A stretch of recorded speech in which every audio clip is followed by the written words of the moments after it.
This is Rogers TV. Welcome back to Out of the Fog. Let me introduce you to, well, I guess not really introduce, a familiar face. This is Lloydetta Quaicoe, who is the founder and CEO of Sharing Our Cultures, and also the best dressed guest I have ever had on Out of the Fog. For sure. Thank you for those compliments. You're always to the nines. You're always looking so sharp constantly, and it makes me feel bad that this is what I wore today. That's all right. First of all, you and I, we've chatted a couple of times before, most recently for our Canada Day celebration special, and we talked a lot about multiculturalism, of course, given your business. Talk a little bit, just to give our audience a refresher, before we talk about the really exciting reason that you're actually here. Talk a little bit about what Sharing Our Cultures does, just for context, and then we'll get into exciting, fun stuff. Thank you. Sharing Our Cultures engages high school youth from diverse cultural backgrounds and youth as well from Francophone communities and Indigenous communities. And we organize activities for them, give them an opportunity to learn skills, literacy, language, public speaking, presentation skills, so diverse skills, and that will prepare them for whether it's post-secondary education or their career. We also have opportunities where we give grade 6 students, they get to write. We publish cultural context, so they write or draw a poem or story, and we publish that and distribute it to all the grade 6 students in the province. And we've had other activities. So we had a multicultural classroom activities project where post-secondary youth went into the classrooms and delivered activities, multicultural activities on culture and the environment. Whatever their native culture would be. Yes, yeah. So somebody from Africa or the Sudan or would go into a local classroom here with like elementary school students? Yep, your grade 6 students. And so we had a sort of a little bit of a curriculum done up on the 6 main topics. So culture and the environment, how the environment impacts your culture, the celebrations, languages, so various activities that they did with the students in the classroom. So how long has it been since you founded Sharing Our Cultures? Like how many years in are you? All right, this is our 21st year. So, and which is a long time, way longer than I have been on Out of the Fog, and way longer than I will be. You guys are going to get sick of me soon, I'm sure. But just a couple of years ago, because originally it was just in and around the St. John's area, correct? Yes, but you've done some expanding. Yes, we did. So we expanded to Happy Valley, Goose Bay, Corner Brook, Grand Falls, Windsor, and Gander. Yeah, so you're all across the province here now. Yes, we are now, yes. So we thought that in the past we used to take students from St. John's to go to Random Island or Clarenville, Swift Current or Pelican, which was great because usually those students don't have an opportunity to go outside of St. John's. Yeah. And then the students in rural and remote communities don't always get an opportunity to meet with students from around the world. So this gave them an opportunity to do that. You give people an idea of multiculturalism and a lot of the value that it does provide to any local area. But in addition to that education, well, in addition to the opportunities that you provide people of diverse cultural backgrounds, you also do a lot of education on those cultures, which in my mind, especially over the last few months in the BLM movement, that education sort of quells the fear that eventually manifests into racism. Exactly, right? Yeah, that's correct. Yes. Yeah, so have you seen, like, do you have stories or examples or things that you've seen that happened? Like, you can kind of say, like, these kids maybe would have used to do or say this, but because they understand now, this isn't some crazy holiday. This is just what our life is, right? Yes. Well, usually when we visit the schools and the students participate in Sharing Our Cultures, we give them an opportunity to do an evaluation or sort of a feedback or sort of like an exit slip, like what did you learn? It's important to share our cultures because, so they get to finish that sentence. And it's amazing what some of the young children would say. It's something like well, it gives me an opportunity to know about someone's culture so that I would not discriminate against them. Yeah, exactly. So they actually say that because now they know that, oh, this is what this person does in their culture. Yeah. And it's not that it's bad, it's just that it's different. And it's from I us. never knew that it Right, existed. exactly. And now I do. Exactly, So now I yes. won't make those accidental mistakes anymore. Right, exactly. So these are important things that the world and our local community for sure has needed to know for a while. And you have recently, this is so exciting, sort of joined the Rogers TV family. Yes. And sharing our cultures now reaches way more people. So let's talk about that. Right. Yes. So we're starting our first Sharing Our Cultures on Rogers TV on October 8th at 8 p.m. Yay! So I'm really excited about that as well. Yeah. So you've got a bunch of different guests from a lot of different cultural backgrounds. Right, We had a quick chat before the cameras turned on. The first black RNC officer, I believe he's Jamaican born. Yes, he is. So you interviewed him, first African dermatologist who was here, or the only, and we think maybe the first. So a lot of really exciting conversations to be had. So what I'd like to do right now is we've actually got a clip, a minute-ish long, sort of a montage of some of the wonderful things that Lloydetta has put together with some of her guests, and we'd like you to watch that right now.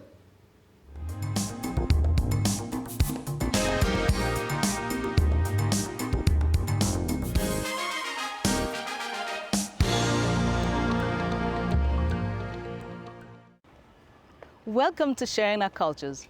This is the place where you get to meet amazing individuals from diverse cultural backgrounds who are making significant contributions to the social, cultural, and economic development of Newfoundland and Labrador. For me, it wasn't an issue at all. I know, other people have different experiences, but yeah, growing up was fine. I just felt like I was one of the guys, and still feel that way. Asian population, our fertility is actually lowest in the country. Yeah. But what was that moment like for you? That's definitely was a life-changing moment. I don't think I'll be able to ever forget that moment. What are some of the challenges that you face here, either living here or with the restaurant? Join us again next time as we share more remarkable stories of individuals from around the world who've come to call this place home. So many interesting people with so many interesting, poignant, and important things to be said, their personal stories. I'm wondering, what if you could pick anything for our local audience to take from the interviews that you're having and the stories that you're telling, what would you want the goal to be? Like in the end, Sharing Our Cultures as a television show, what do you want it to do? What impact will it have? I really wanted to start the conversation around the value of cultural diversity and the significant contributions that individuals from around the world come in here who choose to stay and work and live and raise a family here, what those contributions are that they are making. Because I don't think they have been recognized. They've been doing that for many years. Yes. And we also want to dispel the negative discourse around immigration. Yep. And the myth that immigrants are here to take their jobs or just depend on the government or something like that. I don't know where that came from, because a lot of the stories from the people that I interviewed are entrepreneurs who are coming here, starting businesses, and employing residents of the province. I mean, it's fear-based, I think.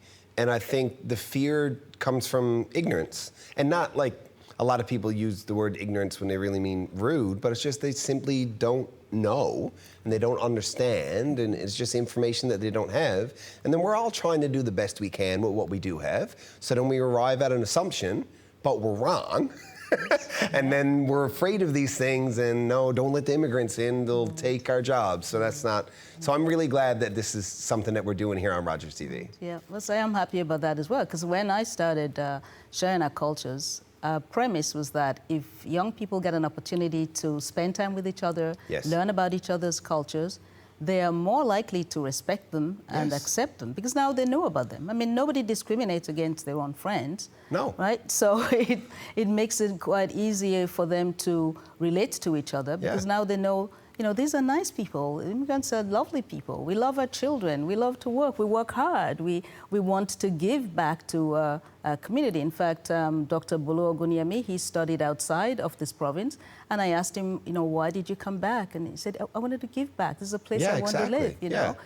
Joe Teo talked about the work-life balance here, and he has clients globally, and they envy the fact that he can live in St. John's and still work from here. The only thing that I have to say is that, like, I'm mad at you as an immigrant because I wanted to start sharing our cultures, so you took that job from me. See, this is how ridiculous we are sometimes. Lloydetta, thank you so much for coming out.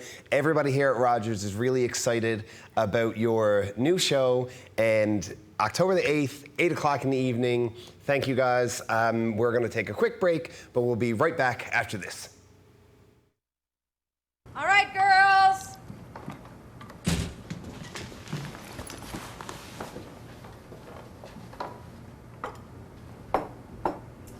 Mom, you said it's played again.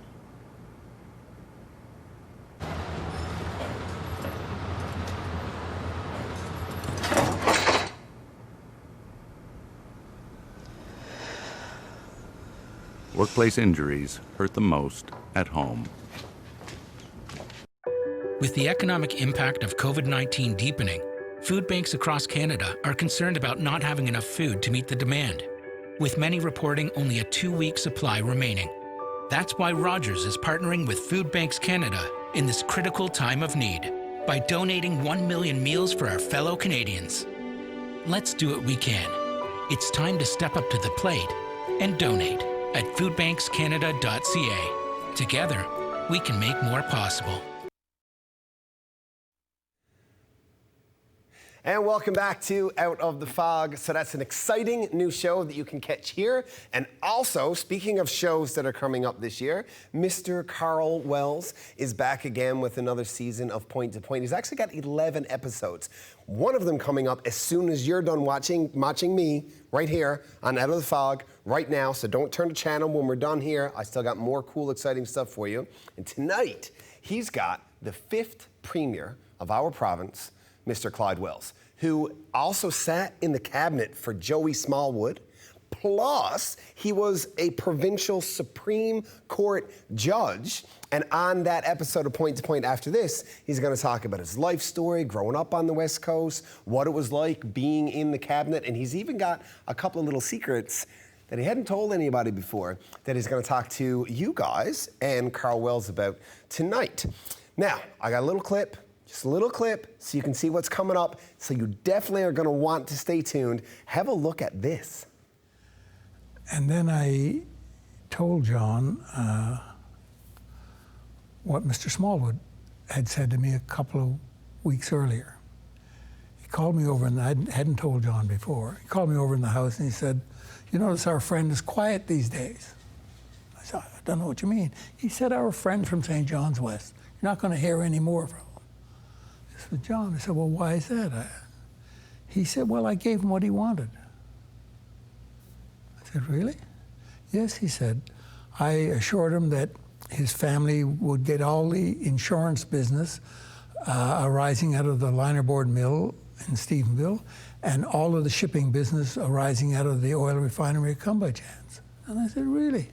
"Yes," he said. Now, I took this to be a divide and conquer by Mr. Smallwood, so I never told John about it, never until that night. And that night, I told him this. He said, "That's a dirty, rotten lie." "That's it," he said. "I'm resigning." So he switched again. And we did resign the next day. And sure enough, Mr. Smallwood gave him a letter demanding his resignation because he said he had demanded that his family companies have the insurance business and the shipping business. That was the complaint, the basis on which Mr. Smallwood said he demanded John's resignation. I cannot think of two more prolific names in Newfoundland and Labrador political history than Joey Smallwood and John Crosbie. So you're definitely going to want to watch that.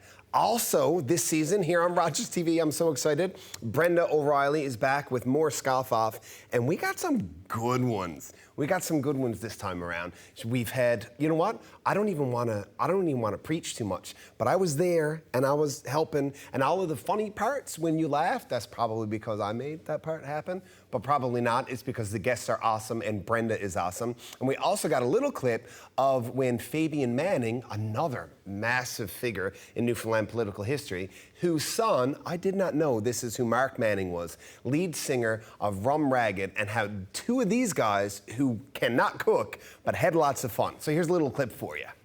Welcome, Fabian Manning, Senator Fabian Manning. Welcome. Nice to be here, Brenda. And his son, of course, Mark Manning. Thank you. So now, anyway, he said, no, that's not the type of senator I'm talking about. He said, I'm talking about the senator of Canada. He said, I'd like you to go there. So Yeah. I've done a lot of that stuff growing up. But you keep talking because I'm really Well, you know, that's very inspirational. and Robert certainly, he was fantastic.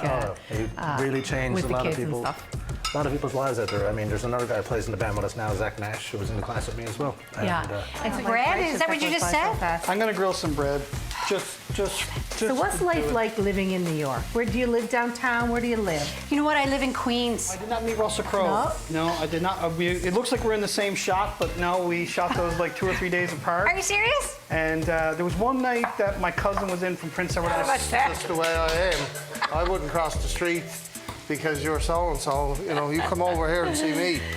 Or let me tell you a story. And it doesn't matter who it is, as long as they, you know, they're entertained. And my first guest was Tina Turner. Oh, wow. And it went on from that. We had David Bowie, Bryan Adams, O'Reilly's Yellow Belly Team. Right? Now I'm working on my point schedule here. This season of Scoff Off is going to be deadly. That's just one tiny little bit of it. In fact, I bet the best episode of Scoff Off all time is still yours truly versus my fellow Fog host, Donnie Cody, and I won. Seared tuna, it was amazing. Anyway, let's talk more about other stuff that's been happening around Rogers TV. We're very happy and we're very proud of what Melissa has decided to do and to move onward and upward from her caterpillar into a butterfly, and we're excited, but it means that she left us here.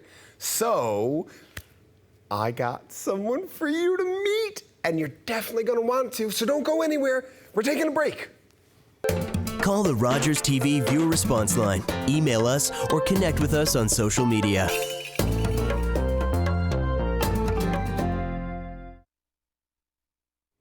Welcome back to Out of the Fog.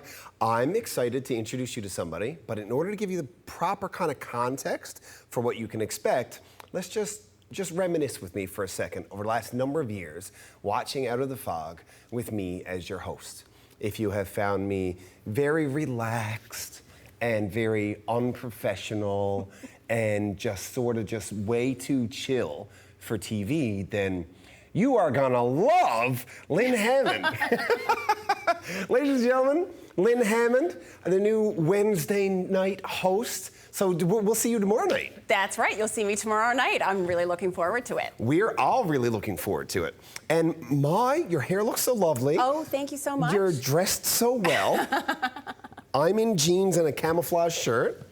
So the Wednesday night crowd, they're gonna love you. Yeah, well, I think I'll be talking a lot about public policy, speaking to some local politicians, also, focusing on nonprofit organizations and some of the things that are really interesting to me. So, cool. Yeah. So before we have a conversation about your background, where you come from, how this added up, I got a quick message from our other co-host, Donnie Cody, because he wants to welcome you too. Right. So ladies and gentlemen, the one and only DC. Well, hello. What do you got, guys?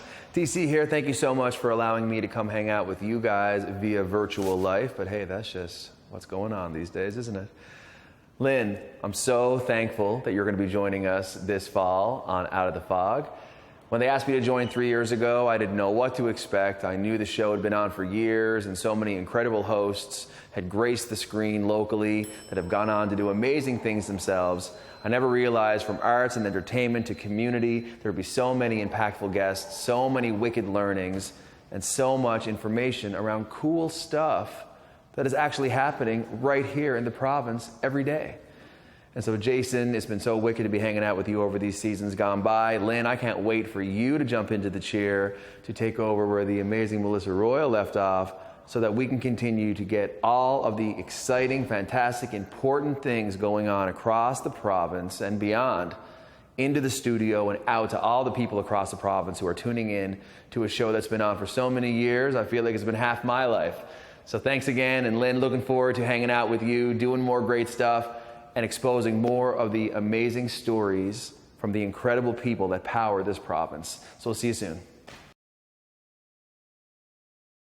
Thank you, DC. Love the hat and the pelican. The hat and the pelican were cool. I know. So, do you know Donnie? I do know Donnie, you know, just from being around town, of course. Hard not to know Donnie. Well, and social media these days, you know, the same people tend to show up time after time, and Donnie's definitely one of them. You're sick of me and Donnie.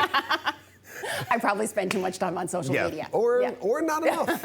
It's not going to get any better now. Well, it's the way we communicate, and it's the way people like to learn. Exactly. So. And now that you have your own television show, there you go. You're going to be even that more popular because you've already had some accomplishments. You're no stranger to the screen. Sure. You've been interviewed a scattered time before. Yeah. So let's talk a little bit about your career trajectory and what got you here. What do you think? So I worked for over a decade with the provincial government. I've been a consultant, worked in the tech, oil and gas, and now mining industry. So all of the three biggest things that have the opportunity to pull our province out of despair are all fields that you've been involved in. There you go. For a while, I did commentary. Like political commentary stuff, on CBC. Yeah. And of course, I'm an avid volunteer with Equal Voice, which helps to promote and encourage women to run for politics. So. Which is, I think that that's doing a particularly good job, like right now.